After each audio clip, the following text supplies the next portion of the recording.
और कुछ खास मेहमान बजट पर चर्चा के लिए हमारे साथ इस वक्त बने हुए हैं। आपका तारुफ करा देते हैं, एक और नए मेहमान हमारे साथ जुड़ गए हैं। आपको बता दें कि इस वक्त हमारे साथ वेद जैन साहब जुड़ गए हैं, फॉर्मर प्रेसिडेंट हैं Indian institute of chartered accountant के।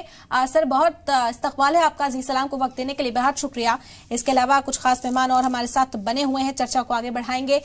सबसे पहले वेद जी इस वक्त हमारे साथ जुड़े हैं। बजट आज पेश होगा 11 बजे, वजीर खजाना निर्मला सीतारमण ये बजट पेश करने वाली हैं। पिटारा खुलेगा, क्या उम्मीदें जाहिर कर रहे हैं?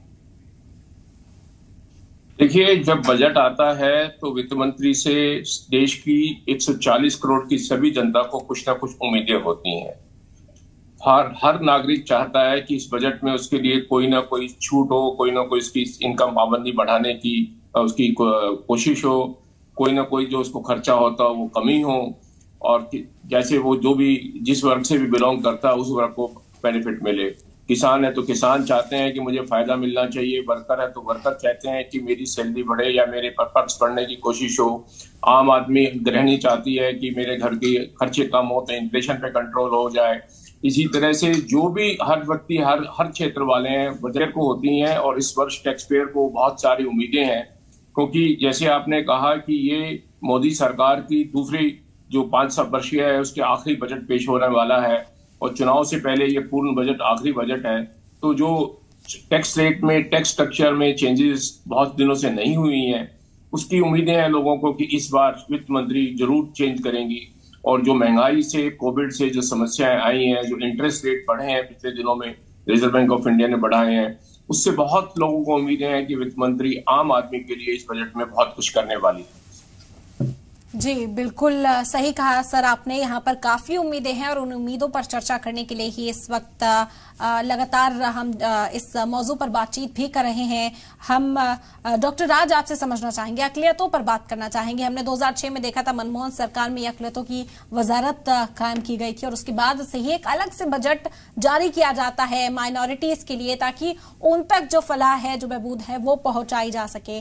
और हम देख रहे हैं कि हर साल इस बजट को बढ़ाया भी जाता है, लेकिन कुछ तब्दीलियां हैं। इस बार हमने देखा कि मौलाना अबुल कलाम आजाद की जो स्कॉलरशिप होती है मुल्क भर में, उसे भी रोका गया। तो अब आप क्या महसूस करें, कोई ऑल्टरनेट की जरूरत है? किस तरह से अक़लियतों को अब ऊपर लाना है, उन तक फायदा पहुंचाना है?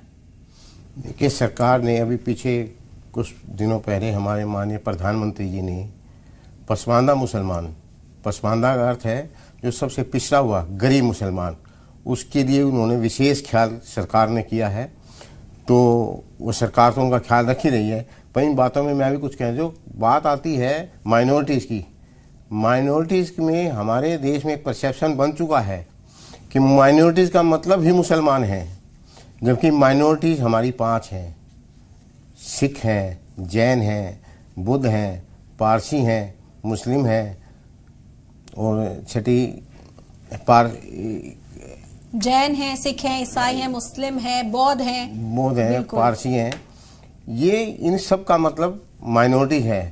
पर हमारे देश में एक परसेप्शन बन गया है, या हमारे कुछ विद्वान पॉलिटिशियनों ने मतलब ही सिर्फ मुसलमान बना दिया है।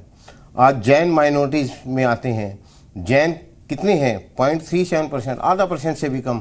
पर इनकम टैक्स कितना देते हैं? हमारी टोटल इनकम का 24%।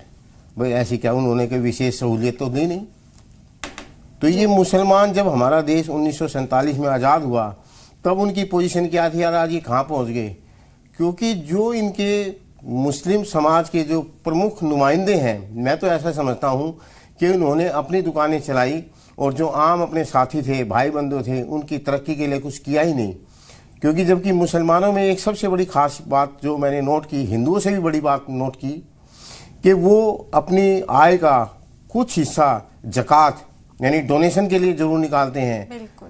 और मैंने कई वर्ष पहले पढ़ा था इंटरनेशनली, अगर वो प्रत्येक मुसलमान में जितनी ज़कात आती है, अब प्रत्येक मुसलमान में हर साल बांट दी जाए, तो 3 लाख रुपए से ज़्यादा प्रत्येक मुसलमान को मिल सकती है।